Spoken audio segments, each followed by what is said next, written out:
नमस्कार दोस्तों, क्राइम तक में आपका स्वागत है। मैं हूं सुप्रतिम बैनर्जी। आमतौर पर मैं जब दोपहर को इस वक्त हाजिर होता हूं तो आपके लिए क्राइम की कोई एक कहानी लेकर आता हूं, इन्वेस्टिगेशन के डिटेल्स लेकर आता हूं। मगर आज मैं आपको एक नहीं बल्कि दो कहानियां सुनाने वाला हूं।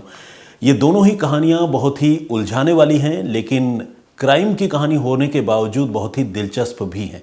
तो प्लीज़ बने रहिए मेरे साथ और सुनिए इन दोनों वाक्यों को।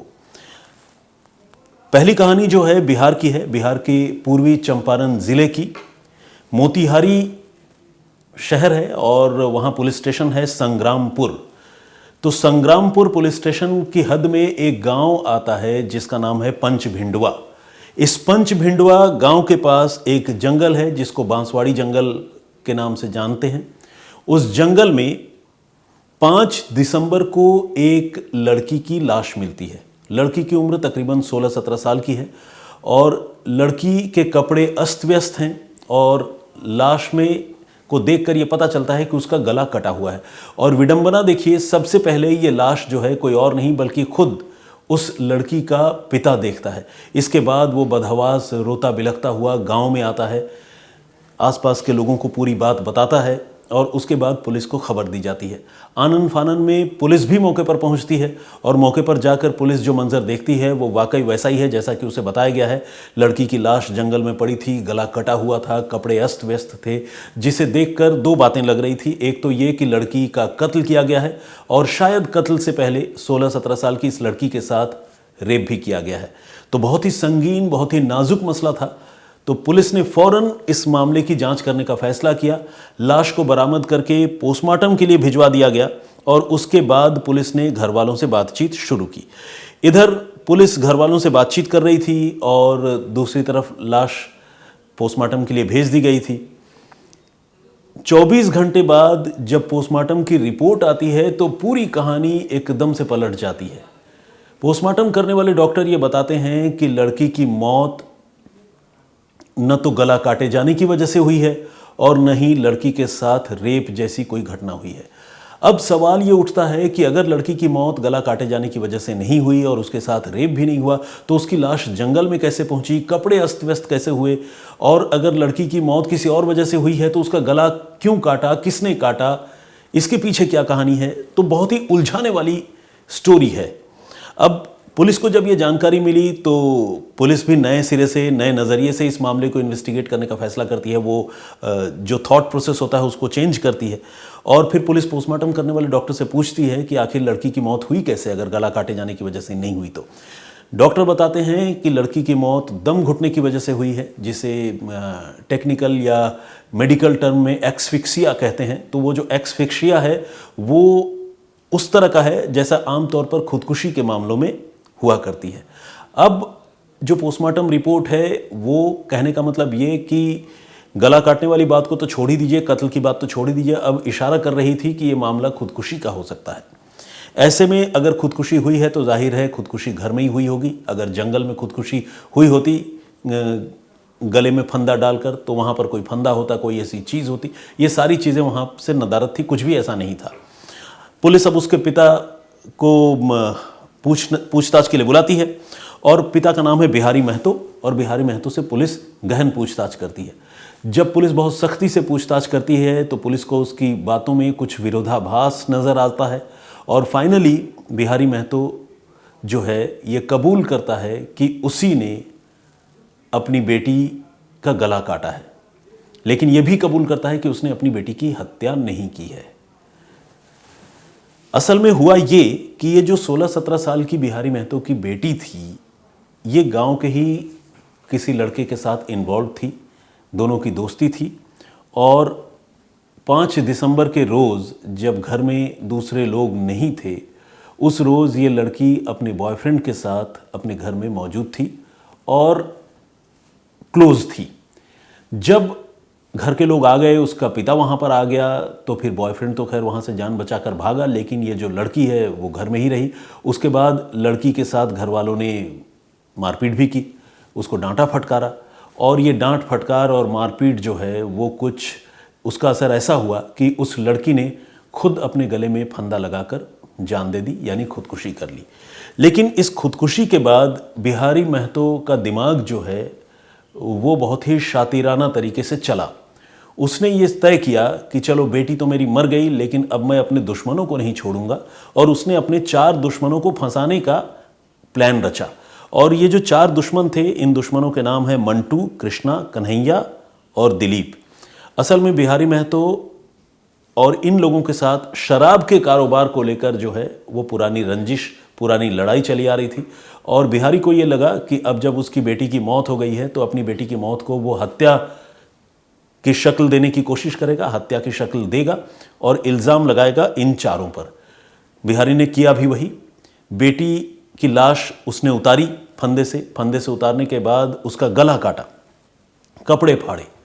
जब सब कुछ अस्त व्यस्त कर लिया तो उसने फिर बेटी की लाश को एक कपड़े में पैक किया, और पैक करने के बाद एक ऑटो वाले की मदद से उस लाश को अपने गांव से दूर बांसवाड़ी के जंगल तक लेकर गया, और वहां पर वो खुद अपने हाथों से उस लाश को फेंक कर आया। फेंक कर आने के बाद वो वापस गांव आया, और गांव आने के बाद वापस आने के बाद उसने वहाँ रोना, चिल्लाना, चीखना शुरू कर दिया कि उसकी बेटी की लाश मिली है, वो खुद देख कर आ रहा है, किसी ने गला काट दिया है। पहले तो इस तरह से उसने माहौल बनाया। पुलिस आई, और उसके बाद जब पुलिस आई तो उसने पुलिस के सामने अपने इन दुश्मनों के नाम भी लिए, मंटू, कृष्णा, कन्हैया और दिलीप के। पुलिस ने इनको भी इंटरसेप्ट किया, इनसे भी पूछताछ की, लेकिन अभी इन पर पुलिस कोई और सख्ती करती, कार्रवाई करती, तब तक पोस्टमार्टम रिपोर्ट आ गई, और पोस्टमार्टम रिपोर्ट ने ये चुगली कर दी कि ये मौत जो है वो कत्ल नहीं है, लड़की का गला उसके मरने के बाद काटा गया है, पोस्टमार्टम इंजरी है, एंटीमार्टम इंजरी नहीं है, और जो मौत है वो एक्सफिक्सिया यानी गले में फंदा लगाकर खुदकुशी करने यानी लटक जाने की वजह से हुई है।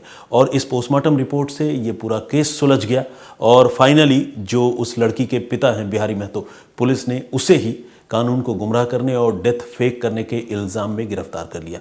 पहली कहानी तो ये है। इस पूरे वाक़ये पर आपकी क्या राय है? बिहारी महतो की भूमिका पर आप क्या सोचते हैं? और अगर पोस्टमार्टम रिपोर्ट मान लीजिए उसमें ये सच्चाई सामने नहीं आती तो मंटू, कृष्णा, कन्हैया और दिलीप का क्या होता? इस पर आप क्या सोचते हैं? प्लीज़ कमेंट बॉक्स में लिखकर ज़रूर बताइएगा। अब आइए मैं आपको दूसरा वाकया सुनाता हूँ। ये वाकया जो है ये मध्य प्रदेश का है। मध्य प्रदेश का एक नौजवान जो दारोगा बनने की तैयारी कर रहा था, इसने इम्तिहान की भरपूर तैयारी की, खूब पढ़ाई लिखाई किया, ध्यान से घंटों पढ़ता रहा। लड़के का नाम है आनंद प्रकाश, लेकिन बहुत ध्यान से तैयारी करने के बावजूद ये फेल हो गया। और जब फेल हो गया तो ये पहुंचा सुप्रीम कोर्ट, सीधे, न लोअर कोर्ट न हाई कोर्ट, सीधे सुप्रीम कोर्ट। और सुप्रीम कोर्ट पहुंचकर उसने ये कहा कि वो दारोगा की परीक्षा की तैयारी के लिए लगातार यूट्यूब पर ट्यूटोरियल्स और वीडियोस देखता था, लेकिन जब भी वो यूट्यूब पर ट्यूटोरियल और वीडियोस देखने की शुरुआत करता, यूट्यूब की तरफ से ऐड प्रॉम्प्ट किया जाता, और वो ऐड जो है कुछ ऐसे होते जो सेमी न्यूड या सेमी पोर्नोग्राफिक ऐड होते थे, और इनको देखकर उसका दिमाग भटक जाता था, और दिमाग भटक जाने की वजह से वो अपनी इम्तिहान की तैयारी ठीक से नहीं कर सका और वो फेल हो गया। तो चूंकि इस मामले में वो यूट्यूब पर अपीयर होने वाले एड्स की वजह से इस हालत में पहुंचा, तो इसीलिए उसे 75,000 रुपये का मुआवजा इस मामले में कम से कम दिया जाना चाहिए।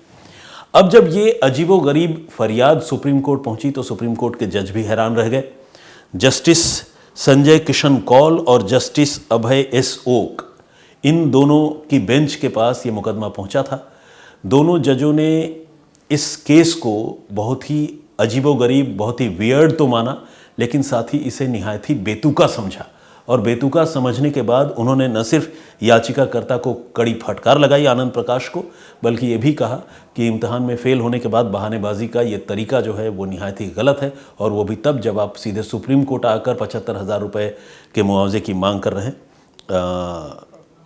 तो इसके बाद जजों ने ये तय किया कि इस लड़के पर उल्टा जुर्माना लगाया जाना चाहिए, और जजों ने उल्टा लड़के पर जुर्माना लगाया 25,000 रुपये का। तो ये था मामला जिसमें एक एग्ज़ाम में या इम्तिहान में फेल होने की बेतुकी बहानेबाजी जो है एक लड़के को भारी पड़ गई। इस पूरे घटनाक्रम पर आपकी राय क्या है? आप क्या सोचते हैं? प्लीज़ इसके बारे में भी अपनी बात ज़रूर रखिएगा, हमें बताइएगा। हमारे कुछ दर्शक हैं जो चाहते हैं कि मैं उनका नाम लूं, उन्होंने स्पेशली मेंशन किया है, तो मैं उनके बारे में भी आपको पढ़कर सुनाऊंगा, बताऊंगा। एक तो हमारे दर्शक हैं जिन्होंने किम जोंग उन की तस्वीर अपने डीपी में लगा रखी है और उनकी आईडी का नाम भी है किम जोंग उन कोरिया वाले। तो और वो बार बार ये कहते हैं कि मैं उनका नाम क्यों नहीं लेता। तो ओरिजिनल नेम तो मुझे पता नहीं है दोस्त, लेकिन आप जो भी हैं, मैं आपका बहुत स्वागत करता हूँ। आप क्राइम तक के मेंबर हैं और हमारे व्यूअर हैं। बाकी संदीप धिम्बारे जी का भी कमेंट आया है। जेम्स केओंग है, इन्होंने कमेंट किया है, ये दीमापुर से हैं, इनको हमारी ये पेशकश अच्छी लगती है। शुभम भारद्वाज जी हैं, ये स्पोर्ट्स एंथुजियास्ट हैं, इन्होंने बहुत लंबा चौड़ा और बहुत लॉजिकल कमेंट किया है, इनका भी मैं स्वागत करता हूँ। और सज्जाद व्लॉग्स का नाम मैं स्पेशली मेंशन करना चाहता हूँ, जिन्होंने ये कहा था कि उनका नाम मैं लूँ। बाकी तलत ताहिरी साहब हैं, गोविंद सोनी, राहुल बॉब, नितिन जैन, राजदीप शर्मा, राव विमू, अमरेश कुमार, यास्मीन रिजवी, सुनील कुमार, परवीन कुमार, सज्जाद ब्लॉग का तो मैंने जिक्र आपसे कर ही दिया। गुलाम रब्बानी साहब हैं, आर्टफुल डेकोर एक आईडी है, उससे है। रेखा भट्ट, इन्होंने भी कमेंट किया है। परमा कल्चर फार्मिंग, इन्होंने भी अपनी बात रखी है। भानु सिंह, टाइगर, लीमू, शमी अहमद, नासिर अहमद, बहुत सारे लोगों के कमेंट्स हैं।